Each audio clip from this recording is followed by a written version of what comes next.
Selamat siang pemirsa, kembali lagi bersama saya Joy Natasha dalam Headline News siang ini. Ribuan buruh di sejumlah titik di Jakarta menggelar aksi orasi untuk memperingati Hari Buruh Internasional.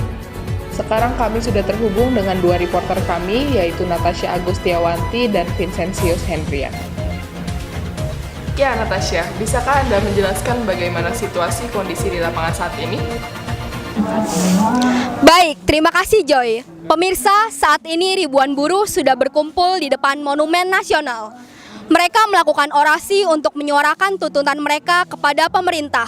Di antaranya adalah penghapusan PHK dan kenaikan gaji sebesar 30%. Mereka juga nantinya akan melakukan long march dari Patung Kuda, Monumen Nasional, dan berakhir di GBK. Dalam memperingati Hari Buruh Internasional, sistem pengamanan yang dilakukan oleh Direktorat Lalu Lintas Jakarta Pusat cukup ketat, yaitu dengan menugaskan Dinas Perhubungan serta Satpol PP di masing-masing titik untuk mengatur pengalihan jalur orasi buruh di sekitar kawasan Jakarta Pusat.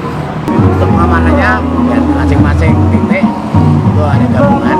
Ya, saya bicara masalah lalu lintas.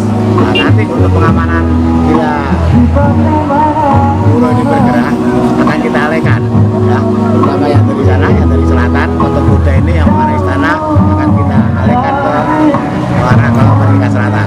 Ya Joy, itulah yang dapat saya sampaikan dari depan Monumen Nasional. Kembali ke studio. Terima kasih Natasha atas laporannya. Sekarang kami sudah terhubung dengan reporter selanjutnya. Silakan Vincentius. Baik, terima kasih Saudari Joy. Ribuan buruh berkumpul memenuhi Gelora Bung Karno, Jakarta, berhubungan dengan puncak acara May Day 2016. Sejauh ini aksi demo berjalan dengan lancar tanpa adanya ricuh. Berbagai macam serikat buruh yang telah hadir seperti SBSI, FSPMI, Persatuan Pegawai, dan juga KSPI. Mereka menyuarakan beberapa tuntutan kepada pemerintah seperti: pertama, menaikkan daya beli buruh dan masyarakat.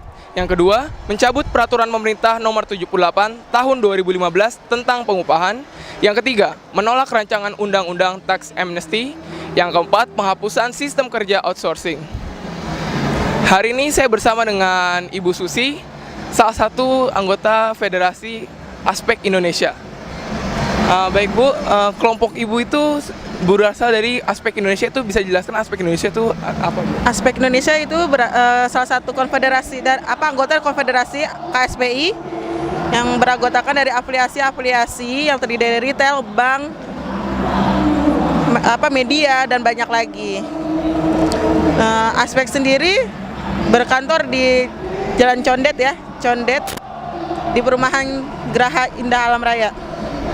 Untuk persiapan May Day ini Bu, apa saja yang dipersiapkan dari Aspek Indonesia? Banyak, kemarin kita udah sempat teklap sebelum kita turun May Day hari ini. Kita teklap lapangan, kita kumpulin seluruh anggota kita untuk turun aksi pada Hari Buruh ini.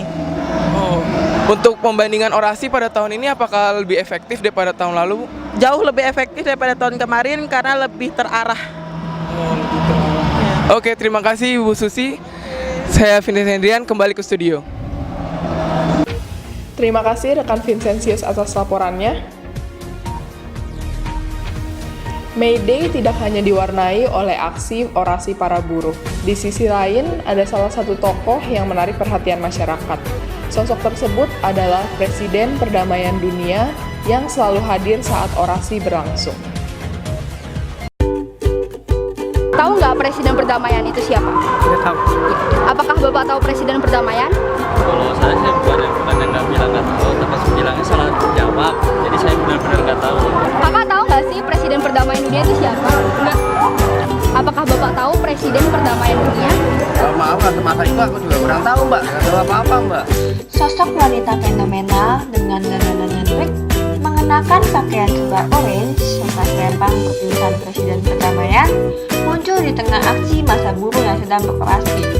Tidak hanya itu, sebuah kendaraan Jeep Land Rover berwarna kuning juga turut menemaninya.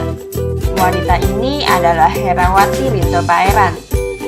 Ia seringkali hadir dalam berbagai macam kegiatan orasi untuk mencegah adanya tindakan anarkis. Tugasku adalah untuk perdamaian, jadi selalu menjaga di antara demonstran dan Pak Polisi. Supaya apa? Tidak terjadi bentrokan. Kalau terjadi bentrokan itu dua-duanya akan jatuh korban. Ini, jadi disitulah kami berada. Disitulah tugasku sebagai Presiden Perdamaian Indonesia dan Duta Perdamaian Dunia.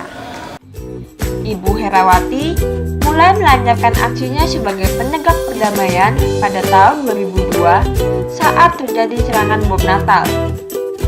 Selain itu, beliau juga pernah mengikuti konferensi di tahun 2004 yang digelar oleh Universal Peace Federation atau UPF di bawah naungan PBB.